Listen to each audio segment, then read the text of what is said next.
Hi, welcome to Practical Peptides. My name's Erin Macfarland. I'm a NASM certified trainer and an immune-centric health coach.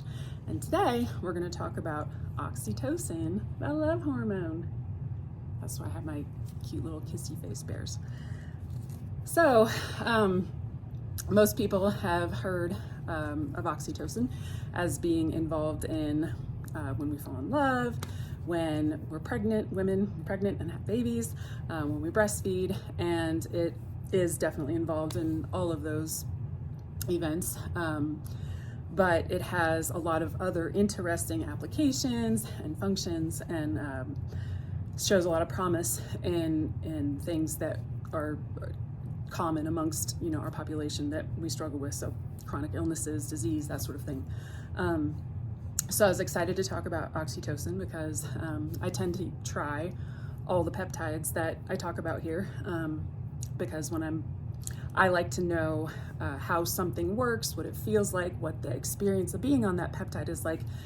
If I'm utilizing it with a client, then it helps me to have that frame of reference. So oxytocin is something that I've been trying lately and have had some interesting outcomes with. So oxytocin is a neuropeptide. It's a neurological peptide.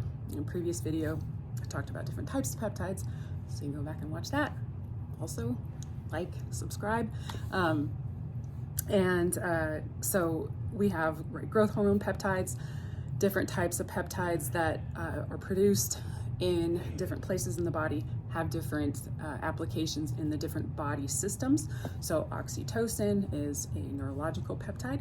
It's produced in the hypothalamus in our brain. That's why it's a neurological peptide. And but it's also produced in the placenta in a pregnant woman, and it's produced in the ovaries, in the testicles. So men and women both produce oxytocin. It's like testosterone. Women also produce testosterone, just like men. It is also found to be produced in the retina, in the adrenal glands, and in the pancreas. So very globally produced and applicable, meaningful peptide throughout the body. So it's true that oxytocin is released in large amounts during childbirth, breastfeeding, and it has a very important role in my dog just came in mother and child bonding. So that process, right, early in infancy and then into childhood, kind of sets the stage for a lot of the child's capabilities, capacities, dispositions as they grow older. So children that don't have a successful bonding with their mother tend to have more social, emotional issues later in life. So oxytocin is really crucial, starting from when we're born.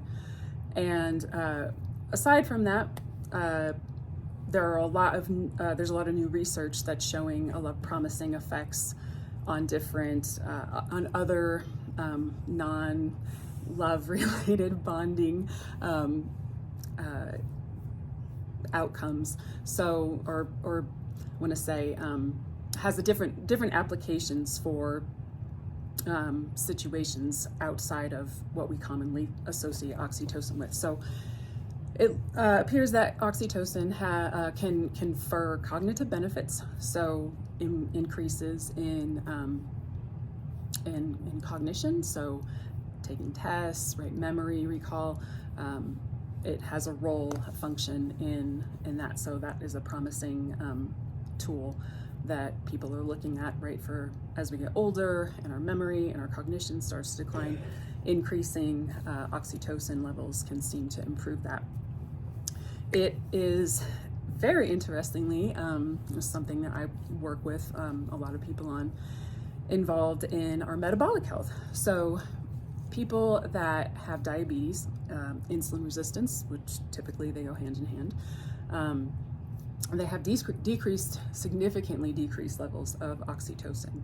And studies again are showing that upon oxytocin administration, there is a marked improvement in insulin sensitivity.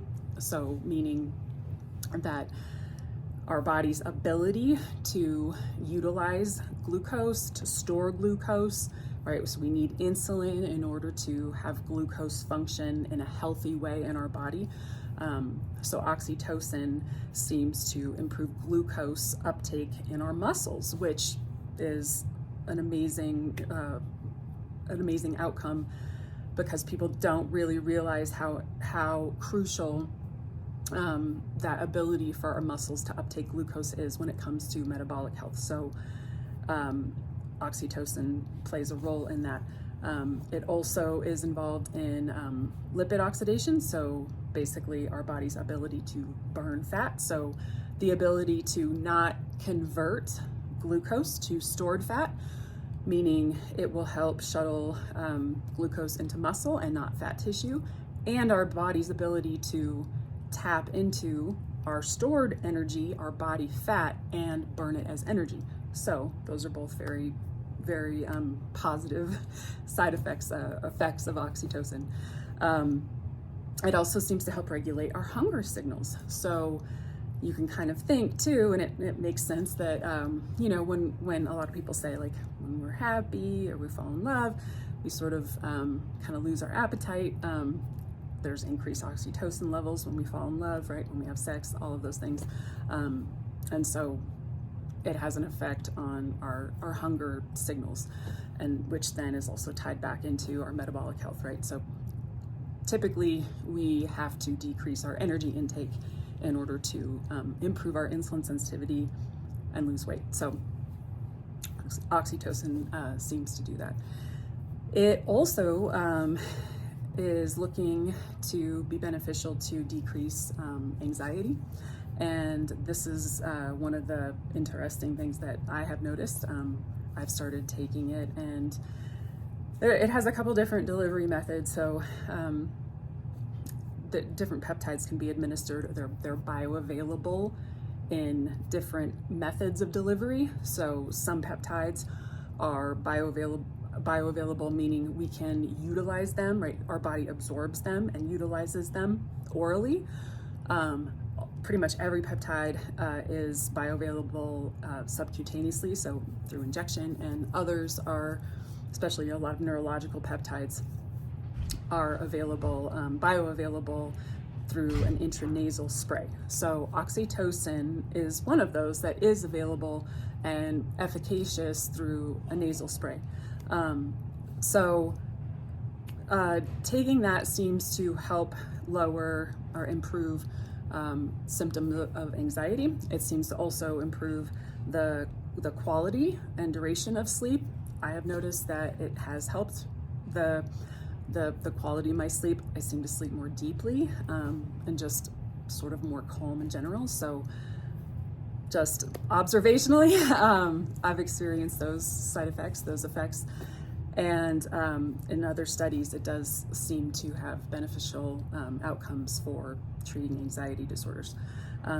It's also involved in wound repair. So this is one of the ways that people have sort of discovered, like, the role of that that positive social bonding, the way that it in studies that have demonstrated the different applications of oxytocin. One of the things that they observed was in people who had positive social interactions, and thus that increased their oxytocin levels, they demonstrated pretty significantly increased wound healing abilities.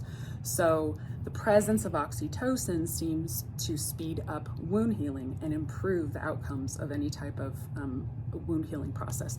So I think one study showed that couples who had positive social interactions and then thus came together and had increased oxytocin levels, they had improvements in their ability to for wound healing and recovery. So pretty interesting. Another application for that has to do with cardiovascular health. So in cardiovascular disease, a repair process, right? Wound healing. There's damage in our hearts, endothelial, the lining, arteries, all of that. And so oxytocin seems to improve outcomes for cardiovascular disease, meaning helps reverse some of the negative effects of cardiovascular disease, heart damage. So those are some of the very compelling applications, oxytocin, and it seems like it's a peptide that's probably going to be more widely used. It is available. I use it subcutaneously. I tried a nasal spray, one that I made myself. I believe that it is one that you may be able to get from some doctor's offices who have access to compounding pharmacies, or can order it as a nasal spray. The nasal spray is not it's not absorbed at a high amount as the subcutaneous injection. Subcutaneous is just sort of the gold standard for any type of absorption utilization, but the nasal spray is still very effective, and obviously a lot of people like that, so you don't have to inject yourself with a needle.